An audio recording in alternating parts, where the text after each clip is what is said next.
మాట తప్పం మడమ తిప్పం అన్న మాటలకు అర్థం చెబుతోంది కేంద్ర ప్రభుత్వం. చర్చలు, సంప్రదింపులు, సవరణలు పూర్తి చేసి తెలంగాణ రాష్ట్ర ఏర్పాటు చేసేందుకు వడివడిగా అడుగులు వేస్తోంది. అన్ని అడ్డంకులు తొలగించి తెలంగాణకు లైన్ క్లియర్ చేస్తోంది.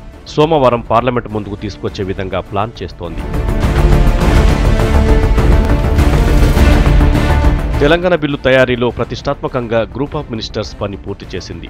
జీవోఎం రూపొందించిన టీ బిల్లుకు అధినేత్రి సోనియా రాజముద్ర వేశారు. ప్రతిపక్షం బీజేపీతోనూ సంప్రదించిన జీవోఎం అడ్డంకులను పూర్తిగా తొలగించింది.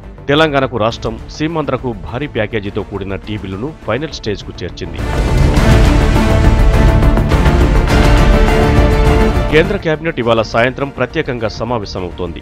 ఈ సమావేశంలోనే అందరూ ఉత్కంఠగా ఎదురుచూస్తున్న ఆంధ్రప్రదేశ్ రాష్ట్ర పునర్వ్యవస్థీకరణ బిల్లును కేబినెట్ ఆమోదించనుంది. బిల్లులో మార్పులు చేర్పులను మంత్రివర్గం పరిశీలించి ఫైనల్ టచ్ ఇవ్వనుంది. తెలంగాణ ఏర్పాటు దిశగా దూకుడుగా వెళ్తున్న కేంద్రం సోమవారం రాజ్యసభలో బిల్లును ప్రవేశపెట్టేందుకు సన్నాహాలు చేస్తోంది. రాష్ట్ర విభజన కీలక దశకు చేరుకోవడంతో గవర్నర్కు కబురు పెట్టింది కేంద్రం.